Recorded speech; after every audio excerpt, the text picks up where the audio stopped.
Welcome back to SwitchCorner. Today we finally made it. We've done worst games of 2020, we've covered the best of the eShop, but how about those physical releases? Well, today I'm going to be breaking down that for you and running through my top 10 physical releases of 2020, and this one, it should be interesting to hear reactions to the games I choose. It's not necessarily going to be score given, but those games that absolutely stuck with me. So with that luck, hit subscribe if you love the Switch as much as we all do here. Join our growing family and let's get started.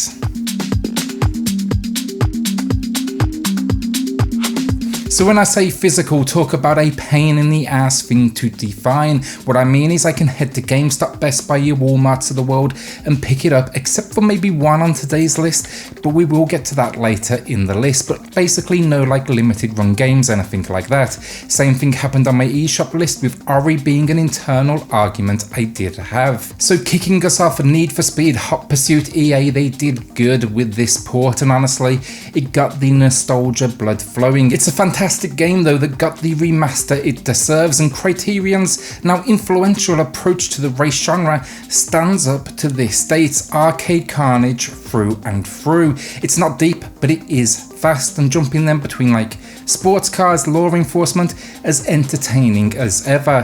What really gets it into today's list though, it's the inclusion of crossplay.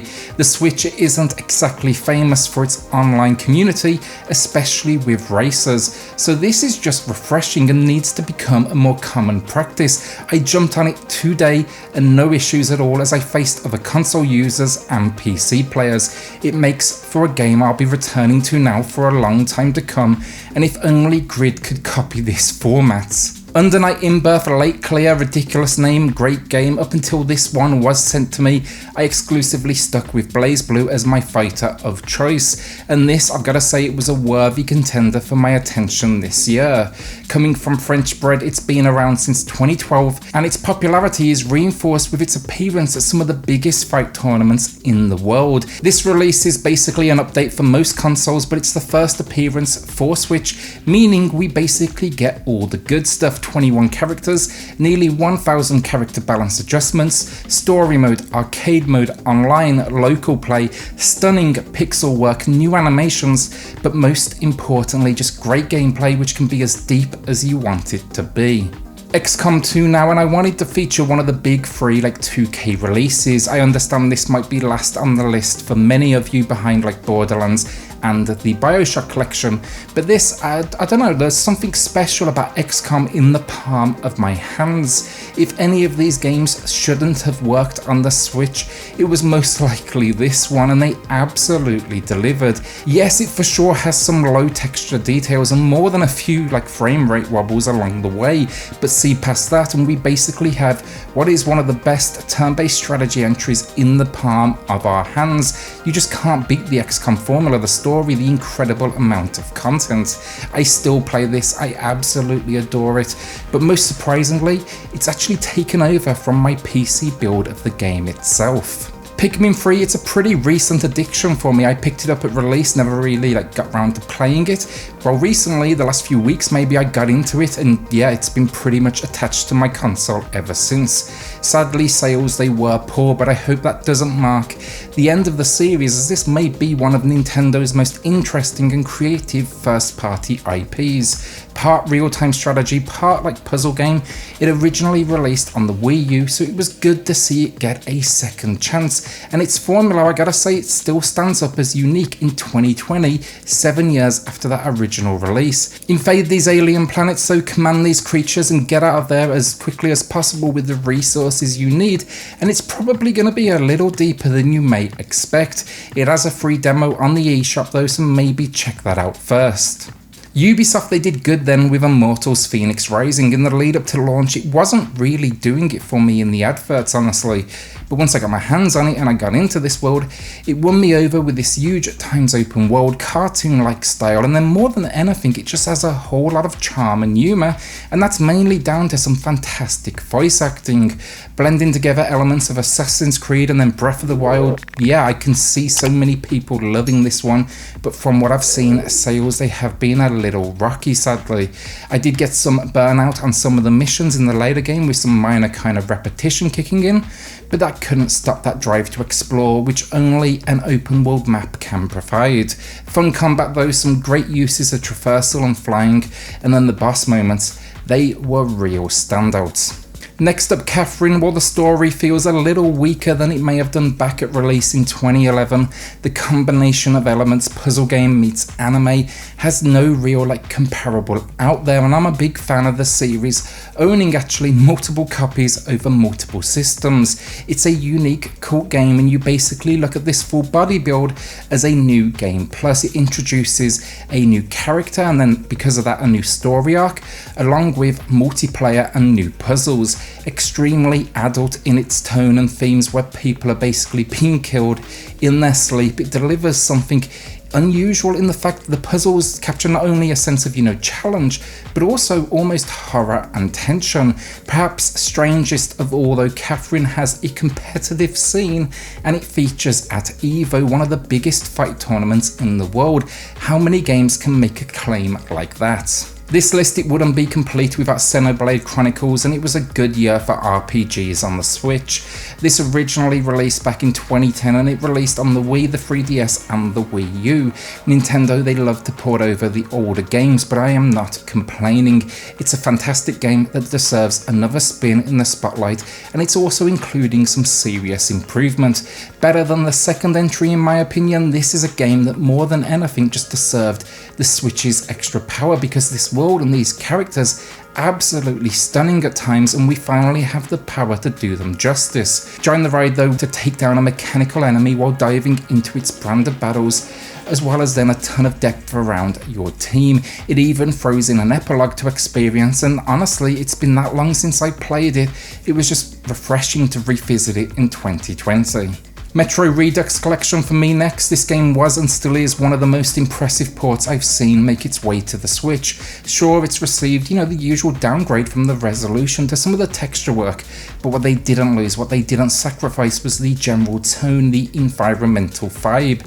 Every inch of this release did one thing for me: respect the source and focus on capturing the tone that Metro is now famous for. An incredible story set around those living in an underground system during a post-apocalyptic period.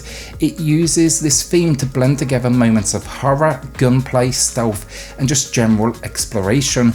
You can't go wrong with either release. The first, think more claustrophobic, while Last Light, it kind of plays with the idea of sandbox locations. Both though easily gonna be worth your time. So this next one, I argued where it should go, eShop or physical, but Streets of Rage 4, on reflection, maybe it should have been included with the likes of Ori, but the physical release on this one was near immediate, so I said screw it, here it is, and the number 2 spot, that is not bad at all, you really can't knock it. What a game though, beat 'em up fans, this was pretty much the holy grail of beat 'em up releases over 2020, and it's been a hell of a good year as a fan of the genre. Streets of Rage 4 though, it delivered an experience that just respected the source material. The animation work then is stunning, the characters, respectable renditions of what we would expect, and then the level design and also the new characters, they all fit into this world to make something that felt both modern yet a respectable tribute and continuation. This is my number 1 co-op experience of the year, no question about it. I had an absolute blast, and I will be playing it for a long time to come. So before we do get to that number 1 spot, a couple of honourable mentions, games that I feel could quickly be a part of this list. I'm enjoying them so far, but I haven't beaten them, so I just can't add them yet. Sakuna of Rice and Ruin is a game I'm loving and playing through right now, and then Hyrule Warriors Age of Calamity, same thing, I've not finished it yet, and I hear that frame rate really kind of starts to tank towards the end. I'm having a great time there though, so I'm hoping it doesn't ruin things for me at the end game. Finally, for honourable mentions, Animal Crossing, but I maybe clocked 30 hours or so in it, so it didn't seem right to give my commentary. So many more people out there, so many more hours. So I've got Chris from Drip Media Gaming, who's clocked somewhere closer to 300 hours. He's going to give us a rundown quickly of why it's his favourite game of 2020. I have to say, without a doubt, my favorite game of 2020 has to be Animal Crossing New Horizons. And it's not because of the amazing gameplay, because we all know what this is. You live on an imaginary island with a bunch of animals. That's really it. It's not rocket science. Really, anybody can do it. But the reason I think I like this game so much is a little bit more of a personal thing. The thing I love about this game the most is it's so relaxing and it's just really an escape. And at the time this game came out, I think all of us really needed that. Obviously, just like a lot of you, the week that Animal Crossing came out, everything around me was shut down due to the pandemic. Literally everything. My kids were home from school.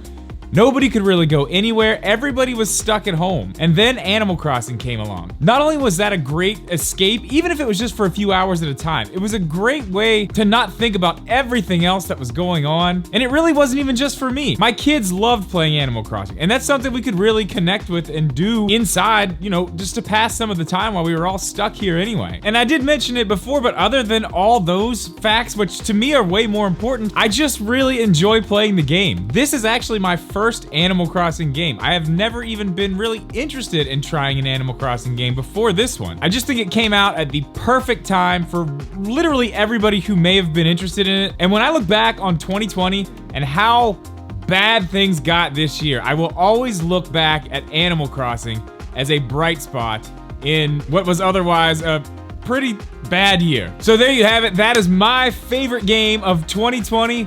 But this year is finally over, so looking forward to 2021, and I'll see you guys all there. I've linked his full video on why Animal Crossing is his favourite game of 2020 in the pinned comment down below. I wanted to throw that in because one thing I do know is this: Animal Crossing, it got a lot of people through what has been honestly a horrible year, and I do get the appeal. The only thing is, Spiritfarer, that was my personal distraction. So my number one spot then, Trails of Cold Steel 3, and that choice will no doubt surprise many, but let me explain.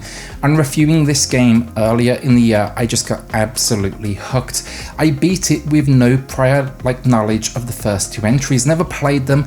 I'll even say at points, honestly, I was completely lost with what the hell was happening in front of my eyes. What made me put it number one though, I could not put it down, and it drove me to do a few things that I rarely do. I picked up the physical collector's edition from NIS America, and then before I even finished this installment for review, knew that I loved it, placed an order for the first two games for my PlayStation, and even pre-ordered the fourth entry.